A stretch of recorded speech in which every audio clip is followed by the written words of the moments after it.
अस्ति गएर प्राण मुभी हेरिदियो है।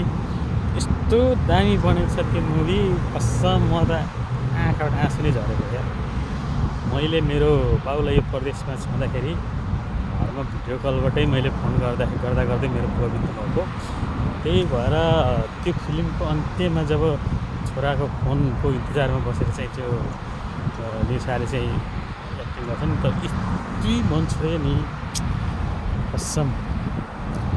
हामी परदेशको लागि कति गाह्रो छ, कति पीडा छ भन्ने कुरो त्यहाँ फिल्म त हेर्दाखेरि चाहिँ एकदम धेरै छ क्या होइन। कतिसम्म हामीले चाहिँ परदेशमा कतिसम्म हामीले गुमाउनु के चिजहरू गुमाउनुपर्छ होइन। जब बुढेसकालको सहारा बुवा आमा हुँदा बुवाको साथमा हुँदैनौँ, पैसाले आखिर हामीले के नै गर्न सक्दैछ होइन। पैसाले न बुवा किन्न सकिन्छ, न आमा किन्न सकिन्छ। अनि त्यही भएर साथी हो, जब बुढेसकाल हुन्छन् नि, बुवा आमालाई पैसाको जरुरत पर्दैन, तर आफू चाहिँ साथमा भइदिनुहोस् होइन। उसले के खाना मान्छन् त्यो दिनुहोस्, के लाउन मान्छन् त्यो दिनुहोस् होइन। मर्ने बेला साथमा चाहिँ छोरा भयो भने त्यही नै उनीहरूको लागि एउटा ऊ हो। नत्र भने चाहिँ पैसा दिएर अनि बुवा आमालाई चाहिँ खुसी गराउनु भन्ने चाहिँ उसो चाहिँ हुन्छ।